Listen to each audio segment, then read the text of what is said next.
Les difficultés engageant Ravnala Airport et l'État malgache s'aplanissent. Il ne reste plus qu'à clarifier 2 points selon le ministre des Transports. La hausse du prix du charbon de bois n'a pas lieu d'être selon le ministre de l'Environnement.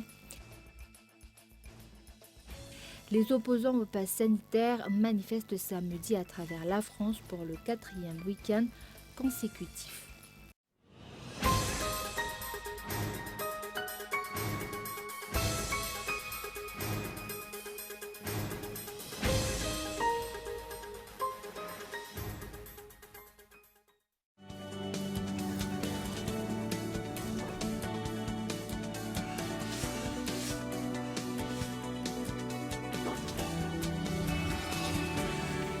Toujours plus de foot ensemble.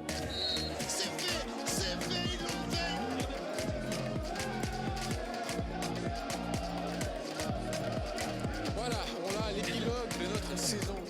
Le meilleur du football européen revient à partir du 8 août sur les chaînes Canal+ Sport. Réabonnez-vous en avance et profitez immédiatement de vos chaînes bonus avec la nouvelle semaine généreuse. Les bouquets Canal+.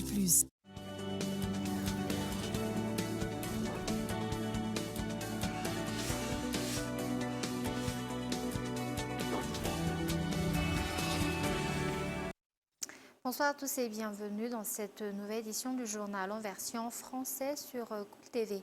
À la une de l'actualité, les difficultés engageant Ravnala Airport et l'État malgache s'aplanissent.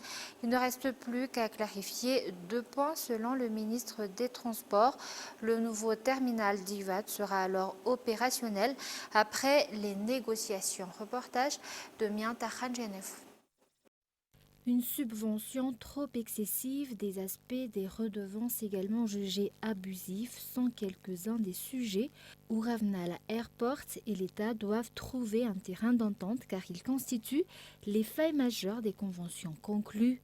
Selon le ministre des Transports, du Tourisme et de la Météorologie, les 2 parties sont en passe de solutionner le problème et de trouver un consensus.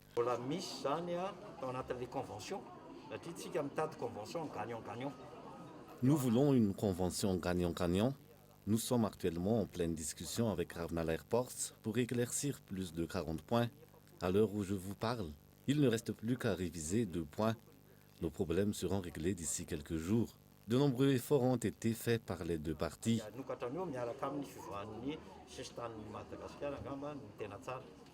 Une fois les difficultés aplanies, l'ouverture du nouveau terminal de l'aéroport d'Ivat ne devrait plus tarder bien que les frontières soient toujours fermées.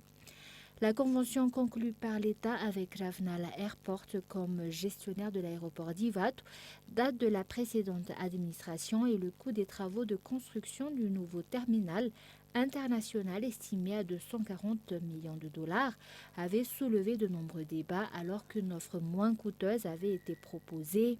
Les recettes effectuées par le gestionnaire pendant les 28 ans que dure la convention a également été à l'origine de nombreuses interrogations. Et l'offre n'arrive plus à suivre la demande pour ce qui est du café. À Madagascar, dans les tasses, les cultivateurs se sont mis à la culture du café arabica afin d'augmenter la production. 90% du café est exporté, le reste s'avère insuffisant pour le marché domestique. Les détails avec Mian Takhanjenef. Avec le changement climatique et une agriculture peu modernisée, la production de café de Madagascar est en baisse. Afin de faire face à ces problèmes, de plus en plus de cultivateurs se tournent vers le café arabica. En ce qui concerne cette coopérative de 26 membres, localisée dans la région d'Itas, la production annuelle de café tourne autour de 5 tonnes, une amélioration de 20% ayant été remarquée. Malgré tout, l'offre ne suit pas la demande. Ampief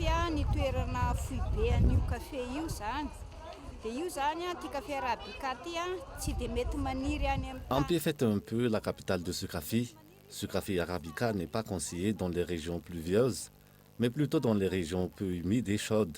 Ce qui le rend différent, c'est qu'il produit bien plus, à hauteur de 100%. Un seul pied de café produit 15 kilos, contre 7 kilos pour d'autres. 4 tonnes sont vendues pour être exportées. Nous vendons la dernière tonne sur le marché local afin de faire notre promotion. 5 tonnes izy teo dia 1 tonne zany a mba hamidina ety toerana ahafantaran'ny olona hafa indray. Le secteur de la production et de la vente du café est encore peu saturé à Madagascar. Les cultivateurs ont des difficultés à trouver et à entrer sur un marché. La méconnaissance des procédures administratives freine également l'exportation. Zao tsika miteniteny zao dia hoe 22 000 ariary. À l'heure actuelle, ils nous l'achètent à 22 000 ariary, mais à la télé, on voit qu'ils le vendent beaucoup plus cher. Ce que nous souhaiterions, c'est de l'exporter nous-mêmes. C'est assez difficile avec tous les documents, alors que notre qualité est au top. Un sélectionneur américain est déjà venu chez nous pour comparer notre café à l'international. Nous sommes ici à la 3e place. Nous avons reçu un certificat.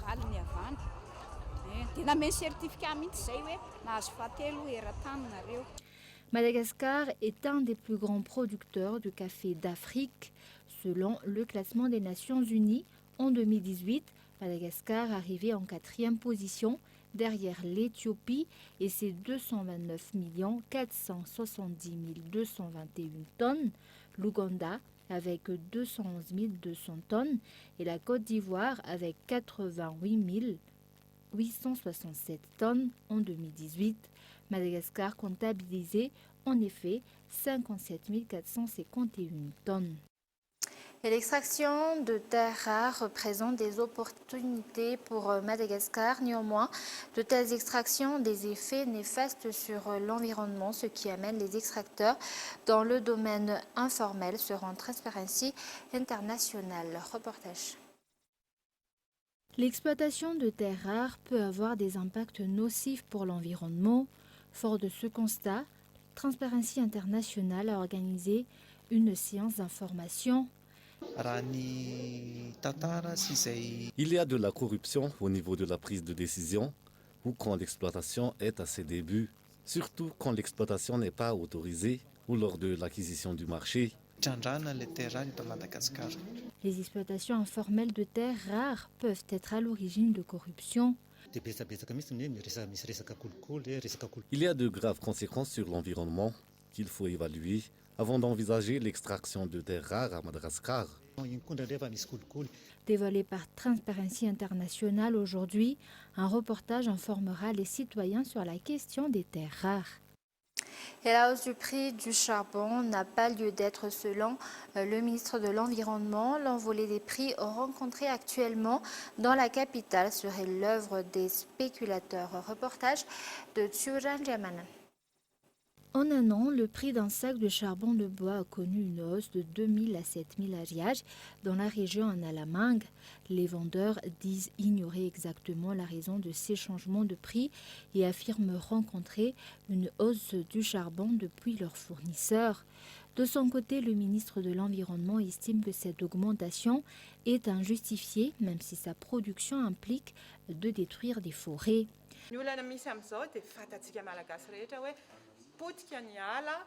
Nous savons déjà que nous avons de moins en moins de forêts. L'offre en matière de charbon de bois diminue de ce fait. Pourtant, il faut changer de mentalité. Ce sont les intermédiaires qui décident cette hausse, car aucun autre facteur ne saurait causer ce phénomène. Par ailleurs, malgré la promotion de la transition vers l'énergie verte, aucune mesure n'a été prise pour augmenter le prix du charbon de bois. Même si l'État et le ministère œuvrent à la transition énergétique, nous sommes conscients que la population connaît de grandes difficultés. Nous ne prenons aucune mesure antisociale. Faire augmenter le prix du charbon sera peut-être envisageable qu'après quelques années. Le moment n'est pas encore venu. Le contrôle des acteurs du charbon de bois est nécessaire afin d'éviter les abus. Néanmoins, le prix de l'énergie verte devrait être rendu plus accessible pour réduire l'utilisation du charbon de bois. Et avant de passer aux actualités internationales, une vente de fournitures scolaires a été effectuée à Tanzumbat ce matin par l'association Viva Malagasy Miaramieng. Cette opération vise à aider les parents d'élèves déjà mis à mal par la crise sanitaire et à réduire leurs dépenses. Reportage. Viva Malagasy Miaramieng continue la tournée des communes pour une opération de vente de fournitures scolaires afin d'aider les parents d'élèves. Cette matinée a été dédiée à la commune de Tanzumbat, des difficultés en moins donc pour les parents d'élèves venus. Les prix sont acceptables. J'encourage les autres parents d'élèves à venir.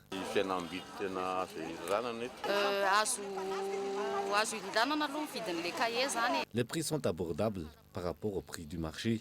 J'encourage les mères de famille à venir car c'est vraiment une bonne action. Avec mes 3 enfants, les dépenses sont énormes. Mais ici, je peux m'offrir un demi-paquet de cahiers de plus pour la même somme.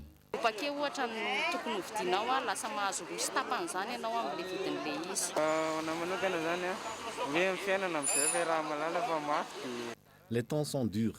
Heureusement qu'il y a cette opération. Les fournitures scolaires vendues sont de bonne qualité. J'encourage les autres parents à participer.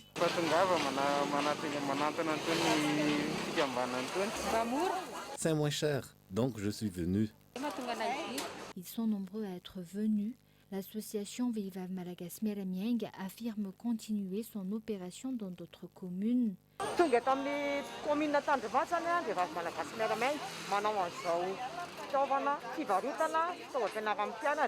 Comme vous pouvez le voir, de nombreuses personnes sont venues. Nos prix sont abordables, car conformes aux prix pratiqués par les grossistes.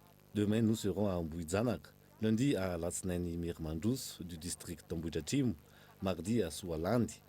Il y a déjà un calendrier. Nous encourageons les gens à venir. Nous avons de tout cette année. Il y a plus d'options et des cahiers de très bonne qualité. Nous ambitionnons de couvrir l'ensemble des communes d'Analamang.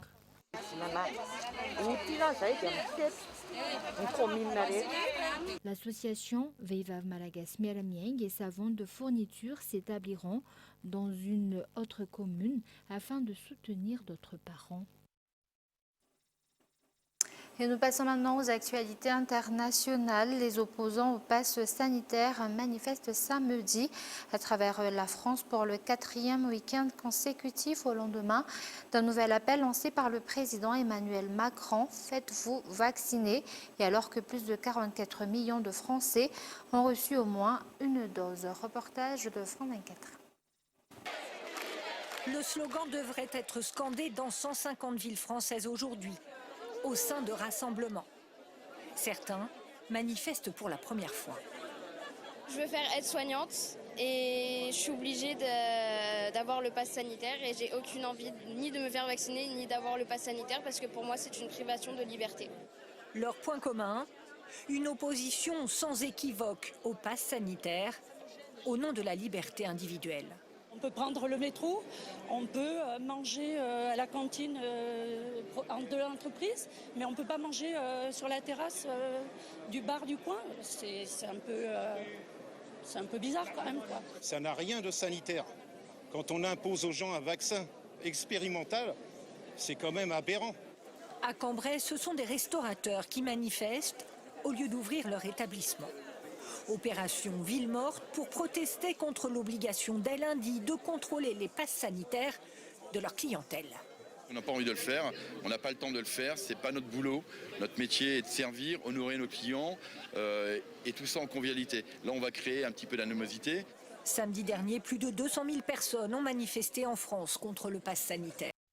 Et les forêts flambent depuis 10 jours en Turquie et en Grèce où les incendies dévastent habitations et entreprises forçant à l'évacuation de centaines d'habitants des régions touchées et de touristes.